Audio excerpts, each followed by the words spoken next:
At 7:30 on September 18, 1944, Private First Class Arthur Jackson flattened himself against a coral outcrop on Peleliu Island, watching Japanese machine gun fire shred the Marines to his left.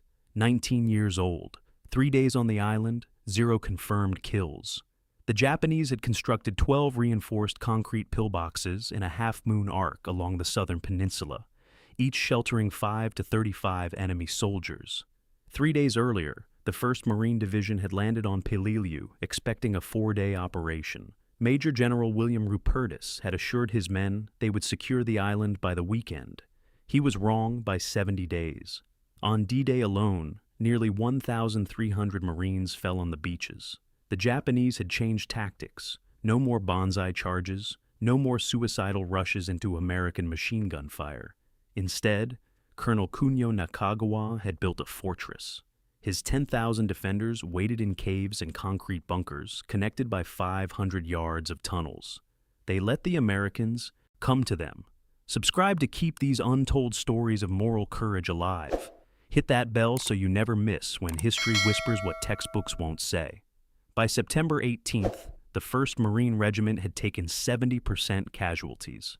7 out of 10 Marines who landed with that regiment were dead or wounded. The 7th Marines, Jackson's regiment, had pushed into the southern sector. Their mission was simple: clear the Japanese defensive positions, blocking the advance toward the airfield. The problem was the pillboxes. Japanese engineers had built them into the coral ridges with walls 3 feet thick. Each pillbox had overlapping fields of fire with its neighbors. Attack one position and 2 more would cut you down from the flanks. The Marines had tried grenades. The grenades bounced off. They had tried rifle fire. The bullets sparked against concrete and ricocheted into the coral. They had tried rushing the gunlets. The bodies piled up in front of those concrete walls. Jackson's platoon had advanced 200 yards that morning before the left flank stalled completely. A large pillbox dominated the approach. Every time a Marine moved, that pillbox fired. The platoon could not advance. They could not retreat. 3 men had already died trying to find a way around it. The standard Marine Corps solution was to call in tanks or artillery, but the terrain on Peleliu did not allow tanks in this sector. The coral ridges were too steep, the approaches too narrow. Artillery could not hit the pillboxes without destroying the Marines pinned down in front of them. Someone had to cross 150 yards of open ground, reach that pillbox, and destroy it from close range. The Japanese inside would see anyone coming. They had machine guns, they had rifles, they had grenades. The mathematics were brutal. A man running across open ground moves at roughly 15 yards per second under combat conditions. 150 yards meant 10 seconds of exposure. The Japanese Type 92 machine gun fired 450 rounds per minute. In 10 seconds, a single machine gun could put 75 bullets into that kill zone. The pillbox had at least 2 machine guns. No Marine could survive that crossing. The officers knew it, the sergeants knew it, Jackson knew it. But Jackson also knew something else. He knew that every minute his platoon stayed pinned down, more men would die. He knew the left flank had to move, or the entire advance would collapse. And he knew that waiting for a solution that might never come was just another way of dying. If you want to see how Jackson's impossible assault turned out, please hit that like button. Every like helps this story reach more viewers. Please subscribe if you haven't already. Back to Jackson. Jackson loaded his Browning automatic rifle with a fresh 20-round magazine. He stuffed his pockets with as many grenades as he could carry. Then he looked at the 150 yards of open coral between him and 35 Japanese soldiers. The morning sun beat down on Peleliu. Temperature was already climbing past 100 degrees, and Arthur Jackson, 19 years old, had just decided to do something that should have been impossible. Jackson did not wait for permission. He did not ask his sergeant. He did not coordinate with the Marines on his right. He simply stood up and ran. The Browning automatic rifle weighed 19 pounds fully loaded. Jackson carried it at hip level as he sprinted across the coral. The bar fired 30 caliber rounds at a rate of 550 per minute. It was not accurate when fired from the hip, but accuracy was not the point. Volume was the point. Suppression was the point. The Japanese in the pillbox saw him immediately. Their Type 92 machine guns swiveled toward the running Marine. Bullets cracked past Jackson's head. Coral chips exploded around his feet. the air filled with the sound of Japanese automatic weapons. Jackson fired back without stopping. He kept the bar's trigger pressed and swept the muzzle across the pillbox's firing slit. His bullets would not penetrate 3 feet of concrete, but they would force the Japanese gunners to duck. They would buy him seconds, and seconds were all he needed. The distance closed. 100 yards, 80 yards, 60 yards. Jackson's magazine ran dry. He dropped behind a coral boulder, slammed in a fresh magazine, and ran again. The Japanese gunners had recovered. Their fire intensified. Bullets kicked up coral dust inches from Jackson's boots. 40 yard, 30 yard, 20 yard. At close range, the geometry of the pillbox worked against its defenders. The firing slits that gave the Japanese such excellent fields of fire also limited their angles. Jackson reached the blind spot directly beside the main aperture. The Japanese inside could hear him. They could not shoot him. Jackson had carried more than just ammunition in his pockets. He had brought white phosphorus grenades. He had brought fragmentation grenades. And another Marine following Jackson's charge had brought something else. 40 pounds of plastic explosive. White phosphorus burns at 5,000 degrees Fahrenheit. It ignites on contact with air and cannot be extinguished with water. Jackson pulled the pin on his first phosphorus grenade and shoved it through the firing slit. The screaming started immediately. Japanese soldiers stumbled out of the pillbox with their uniforms on fire. Their ammunition belts began cooking off, bullets exploding around their waists. Jackson shot them as they emerged. His bar cut them down before they could raise their weapons. But 35 men occupied that pillbox. Phosphorus alone would not kill them all. Some had retreated deeper into the structure. Some were already returning fire through secondary apertures. Jackson grabbed the explosive charges. 40 pounds of composition to C, 2 plastic explosive. He had a 30-second time fuse. He had one chance to place the charge correctly. He shoved the entire package through the main firing slit. Then he ran. Jackson dove into a shell crater and curled into the fetal position. He covered his head with his arms and pressed his body against the coral. The explosion lifted the pillbox off its foundation. Concrete, logs, and body parts flew 60 feet into the air. The blast wave slammed into Jackson's crater. Debris rained down around him. A piece of concrete the size of a football landed inches from his head. When the dust settled, the pillbox was gone. 35 Japanese soldiers were dead. Jackson stood up. His ears rang. His hands shook. But he was alive. And 200 yards ahead, 11 more pillboxes still poured fire into the Marine lines. The logical thing to do was return to his platoon, report success, let someone else handle the remaining positions. Jackson did not do the logical thing. He reloaded his bar, checked his remaining grenades, and started walking toward the next pillbox. The second pillbox sat 80 yards northwest of the first. Smaller than the main bunker, 5 Japanese soldiers inside, 2 machine guns covering the approach. Jackson had lost the element of surprise. The Japanese in the remaining 11 positions had heard the explosion. They had seen their largest bunker disappear in a column of smoke and debris. They knew an American was coming. Jackson used the terrain. Pelew's coral ridges created natural channels between positions. A man who knew how to read the ground could move from cover to cover without exposing himself to more than one pillbox at a time. Jackson had spent 3 days watching how the Japanese defensive network operated. He understood their blind spots. He approached the second bunker from its eastern flank. The coral here rose in jagged formations that blocked the firing slit's angle. Jackson crawled the last 30 yards on his belly, dragging his bar through the volcanic rock. The Japanese inside heard him. They could not see him. They began throwing grenades blindly over the bunker wall. Japanese Type 97 grenades had a 4-second fuse. Jackson counted the explosions, waited for the pause between throws, then moved. He reached the bunker wall and pressed. His back against the concrete, his phosphorus grenades were gone. He had used them all on the first position, but he still carried fragmentation grenades. He still carried his bar. And he had learned something from the first assault. Japanese pillboxes had ventilation shafts, small openings in the roof designed to prevent carbon monoxide buildup from weapons fire. The shafts were only 4 inches wide, too small for a grenade, but not too small for a rifle barrel. Jackson climbed onto the bunker roof. He found the ventilation shaft. He shoved the muzzle of his bar into the opening and emptied an entire magazine straight down. The .30 caliber rounds ricocheted inside the concrete box. Japanese soldiers died where they stood. Jackson reloaded and fired again.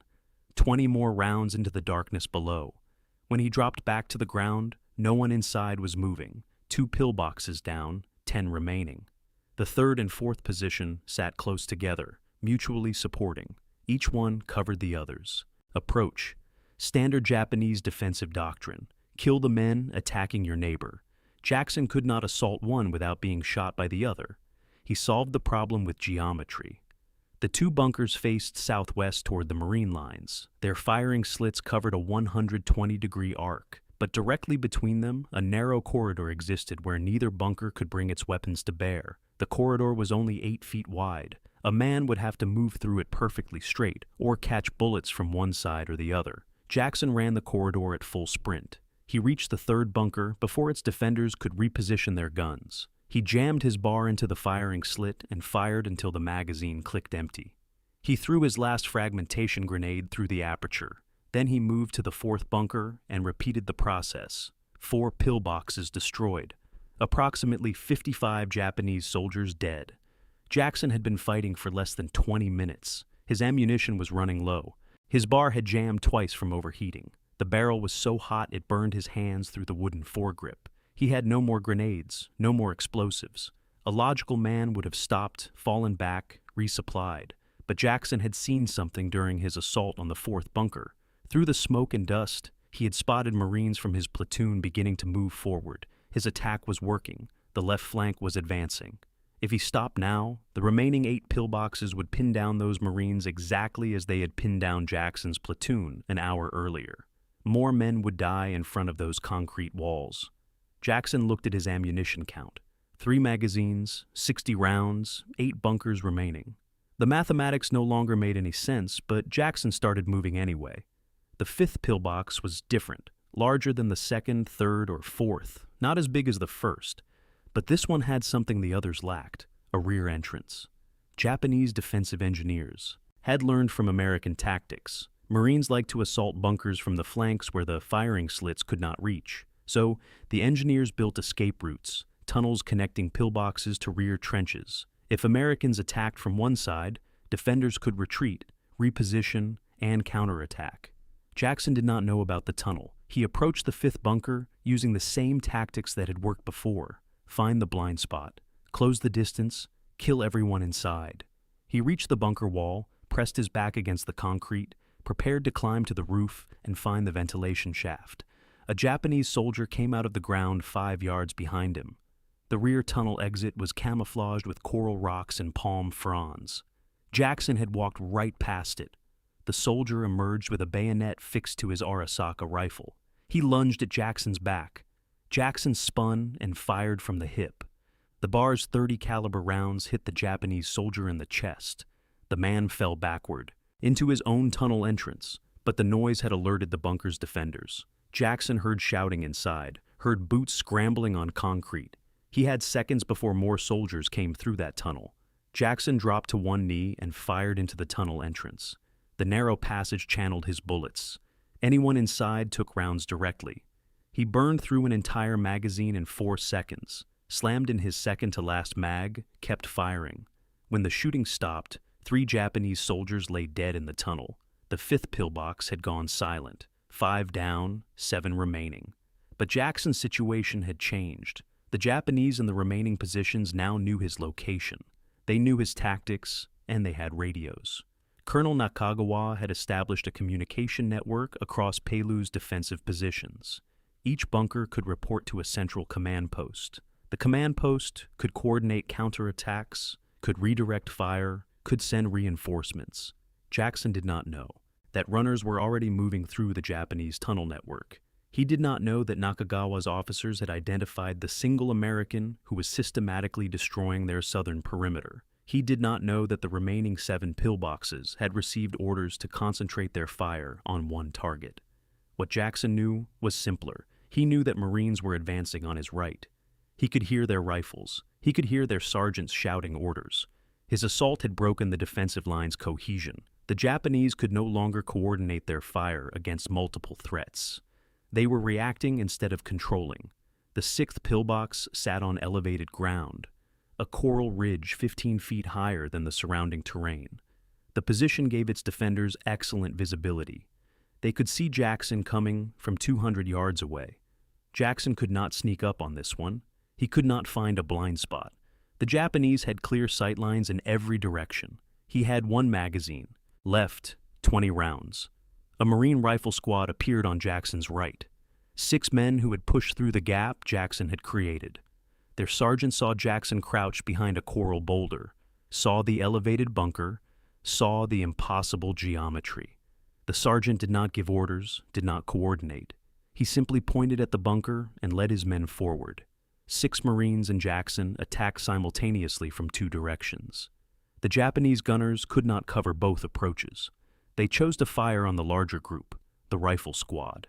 Jackson reached the bunker while the defenders were distracted. He climbed the coral ridge from its blind side. He found the ventilation shaft. He shoved his bar into the opening. 20 rounds, his last magazine. He made every bullet count. The 6th pillbox fell silent. The sergeant's rifle squad had taken casualties, 2 wounded, 1 dead, but they were still moving forward, still fighting. Jackson looked at his empty weapon, looked at the 6 remaining boxes. He needed ammunition. He needed grenades. He needed help. For the first time since his assault began, Arthur Jackson was not alone. The Japanese response came within minutes.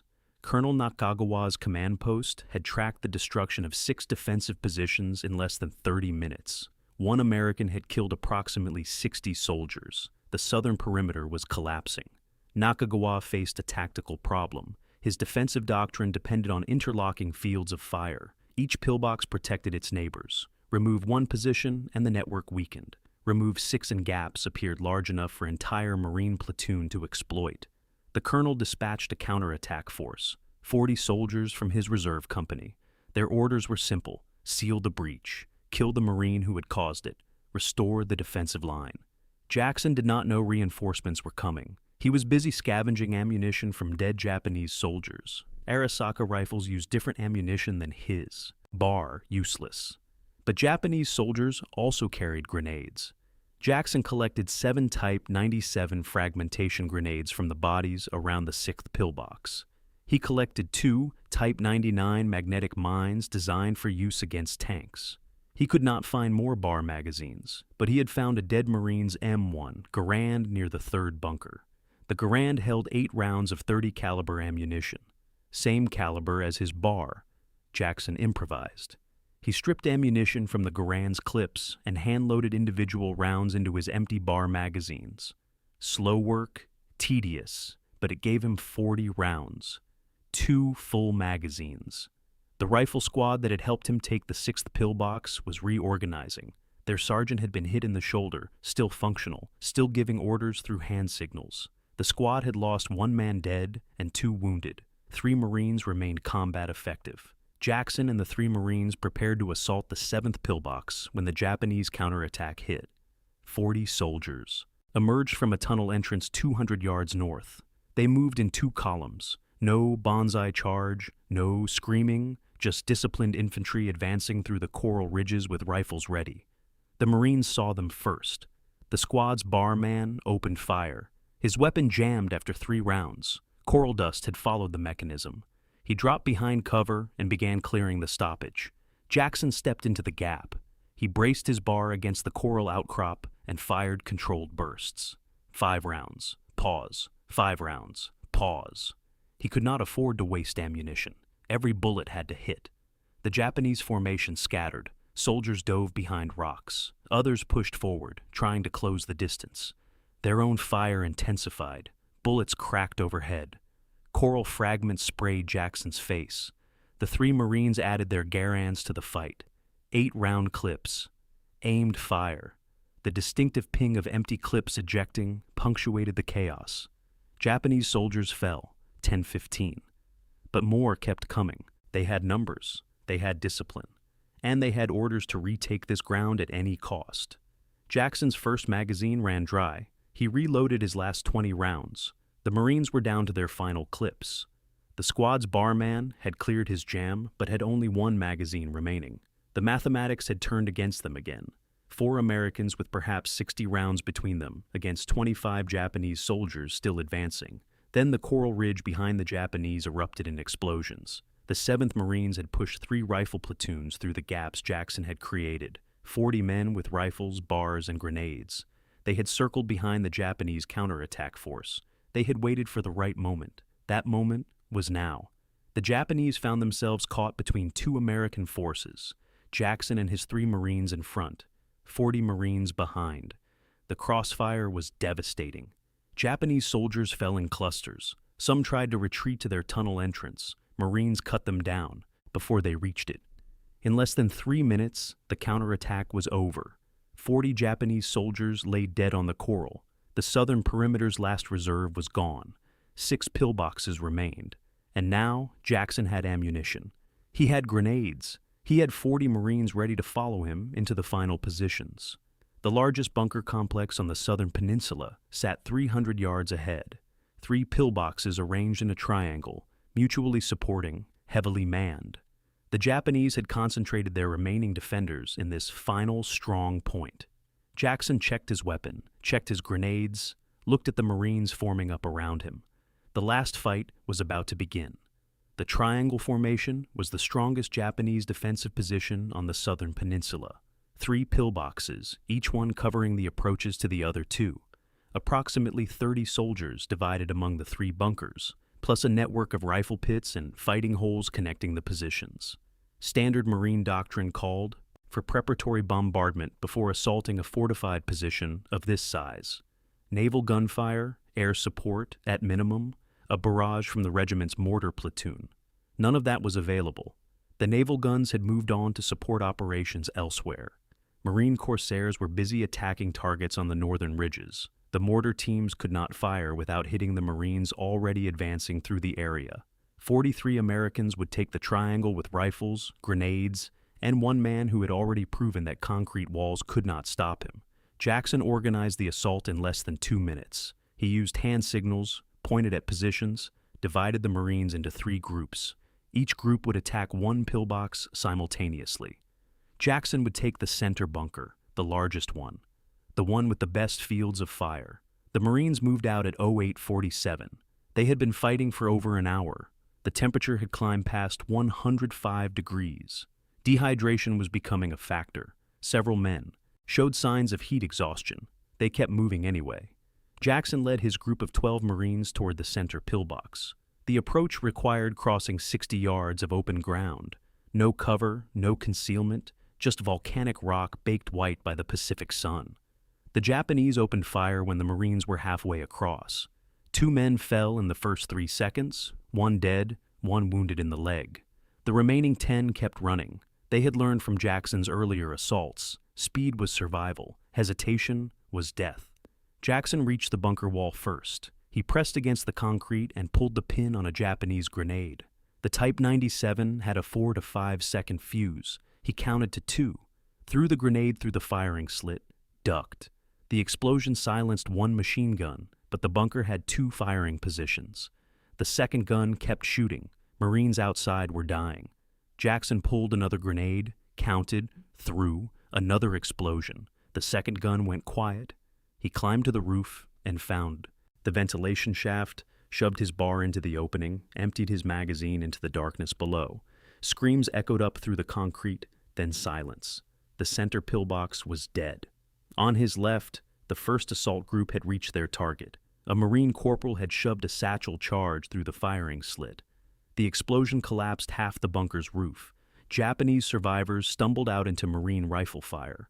On his right, the third group was struggling. Their pillbox had a reinforced entrance facing away from the Marine advance. Japanese soldiers inside were throwing grenades faster than the Americans could close the distance. Jackson did not hesitate. He sprinted across the open ground between bunkers. Bullets kicked up coral around his feet. A round grazed his thigh. He kept running. He reached the third pillbox from its blind side. The same blind side the Marines could not approach because of the entrance on the opposite wall. Jackson found the ventilation shaft. He had 2 grenades left. He dropped them both into the opening. The explosions killed everyone inside, 3 pillboxes destroyed in less than 4 minutes. The triangle had fallen, but Jackson was bleeding. The bullet that grazed his thigh had cut deeper than he realized. Blood soaked his dungaree trousers. His left leg was weakening with every step. He looked south. The remaining 3 pillboxes stood between the Marines and complete control of the southern peninsula. Jackson had killed approximately 50 Japanese soldiers, destroyed 9 bunkers, been wounded at least once. The logical thing was to stop, get medical attention, let fresh Marines finish the job. Jackson loaded his last magazine and started walking south. A Marine sergeant grabbed his arm, pointed at the blood, pointed at the aid station behind them. Jackson pulled his arm free. 3 pillboxes remained. He was not finished. The 10th pillbox fell at 0912. Jackson killed its 5 defenders with grenades dropped through the ventilation shaft. His leg was still bleeding. He had wrapped a torn piece of dungaree fabric around the wound. It was not enough. Blood seeped through the makeshift bandage with every step. The 11th pillbox fell at 0921. This one required help. Jackson's ammunition was exhausted. A Marine private named Henderson brought up a satchel charge. Jackson placed it. The explosion killed 7 Japanese soldiers. The 12th pillbox was the last. It sat on a small rise overlooking the beach where the 7th Marines had landed 3 days earlier. The position had been firing on Marine Supply Party since D-Day. Its 2 machine guns had killed at least 15 Americans. The bunker's commander had watched 11 pillboxes fall that morning. He knew he was next. Jackson approached from the northeast. His leg had stopped responding properly. He was dragging it more than walking. Blood loss was affecting his vision. The coral ridges seemed to shimmer in the 100-degree heat. 3 Marines followed him.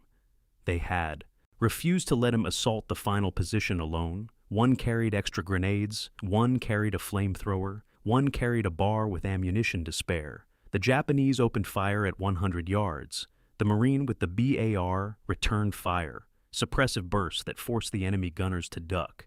Jackson and the other 2 kept moving. At 50 yards, the flamethrower operator stepped forward. The M2 flamethrower had an effective range of 40 yards. He needed to get closer. Jackson provided cover. He took the bar from the supporting Marine and fired in controlled bursts. The weapon kicked against his shoulder. His wounded leg buckled. He dropped to one knee and kept shooting. The flamethrower operator reached effective range. He triggered a 3-second burst. Burning fuel arced through the air and poured into the pillbox's firing slit. The screaming lasted less than 10 seconds. At 09:33, the 12th pillbox fell silent. Jackson collapsed against a coral boulder. His dungarees were soaked with blood. His hands shook from exhaustion and adrenaline. His bar lay across his lap, barrel still hot from the final assault. In approximately 90 minutes, Private First Class Arthur Jackson had destroyed 12 Japanese pillboxes and killed 50 enemy soldiers. He had broken the southern defensive line. He had enabled his platoon's advance. He had changed the tactical situation on an entire sector of the island. Navy corpsmen reached him within minutes. They cut away his blood-soaked trousers and dressed the wound. The bullet had passed through muscle without hitting bone or artery. Jackson would keep his leg. He would also keep fighting. 3 days later, still limping, Jackson was back in combat. Word of his assault spread through the 7th Marines within hours. Officers who had watched the attack from observation posts described what they had seen. A single Marine charging positions that should have required company-level assaults. Pillboxes falling one after another. 50 Japanese dead. The regimental. Commander forwarded a report to division headquarters. Division forwarded it to Corps. By the time Palau was declared secure on November 27th, Arthur Jackson's name had reached the desk of Admiral Chester Nimitz. The Medal of Honor recommendation was submitted in early October. The citation detailed every pillbox, every kill, every moment of the 90-minute assault. The paperwork moved through channels with unusual speed. On October 5, 1945, President Harry Truman stood in the White House. 13 months had passed since Palau. The war was over. Japan had surrendered, and Arthur Jackson, now 20 years old, stood at attention while the president placed the Medal of Honor around his neck. Truman read the citation aloud. 12 pillboxes, 50 Japanese soldiers, conspicuous gallantry and intrepidity at the risk of his life above and beyond the call of duty. Jackson returned to Oregon after the ceremony. He had a medal, he had a limp that would never fully heal, and he had memories that would follow him for the rest of his life. What those memories did to him over the next 7 decades would surprise everyone who thought they knew the hero of Pelu. Arthur Jackson did not talk about Pelu for decades. He returned to Portland after the war, married, raised a family, worked for the United States Postal Service, delivering mail. His neighbors knew him as a quiet man who walked with a slight limp. Most had no idea about the medal in his closet. Jackson remained in the military reserves. He transferred from the Marine Corps to the Army Reserve and continued serving through the Korean War era. He rose to the rank of captain. He trained younger soldiers. He never spoke about the 12 pillboxes. In 1961, Jackson was stationed at Guantanamo Bay Naval Base in Cuba. Cold War tensions were high. Soviet influence in Cuba had transformed the island into hostile territory. Jackson served as a security officer responsible for monitoring potential espionage threats. On September 30th, a Cuban worker named Ruben Sabargo attacked Jackson. Sabargo had been under suspicion for passing information to Cuban intelligence. The confrontation turned violent. Jackson shot and killed Sabargo in self-defense. The incident created complications. Jackson buried the body and reported the shooting to his superiors. The case became entangled in the Cold War politics. Jackson requested a court-martial to clear his name officially. The Marine Corps denied his request. In 1962, he left active service. The circumstances haunted Jackson for years. He had killed 50 men on Pelu and received the Medal of Honor. He had killed 1 man at Guantanamo and received only silence. But time has a way of restoring perspective. Jackson continued his reserve service in the Army until 1984. He retired as a captain, with 40 years of combined military service. He moved to Idaho. He began speaking publicly about his experiences. He visited schools. He talked to veterans groups. He shared what he had learned about courage and fear and the cost of survival. In 2011, at age 86, Jackson visited the USS Pelu. The Navy had named an amphibious assault ship after the battle where he had earned his medal. Jackson walked the decks. He spoke to more than 1,000 sailors and Marines assembled in the hangar bay. He told them about the 14-pound canned ham his mess sergeant had made him carry during the landing. He told them about the pillboxes. He told them about the men who did not come home. He presented the ship's captain with his Medal of Honor flag, one of only 2 flags each recipient receives. The captain had it framed and placed in the ship's Hall of Heroes alongside photographs of the 8 Marines who earned the Medal of Honor at Pelu. Jackson was the last surviving Medal of Honor recipient from that battle. On June 14, 2017, Arthur Jackson died in Boise, Idaho. He was 92 years old. Marine Corps body bearers from Bravo Company, Marine Barracks, Washington, carried his remains. Full military honors marked his burial at the Idaho State Veterans Cemetery. 50 Japanese soldiers had tried to stop one 19-year-old Marine on September 18, 1944. Every single one of them died. The Marine lived another 73 years. If this story moved you the way it moved us, do me a favor, hit that like button. Every single like tells YouTube to show this story to more people. Hit subscribe and turn on notifications. We are rescuing forgotten stories from dusty archives every single day. Stories about Marines who charge concrete bunkers with nothing but rifles and grenades. Real people, real heroism. Drop a comment right now and tell us where you are watching from. Are you watching from the United States, United Kingdom, Canada, Australia? Our community stretches across the entire world. You are not just a viewer, you are part of keeping these memories alive. Tell us your location. Tell us if someone in your family served. Just let us know you were here. Thank you for watching, and thank you for making sure. Arthur Jackson does not disappear into silence. These men deserve to be remembered, and you are helping make that happen.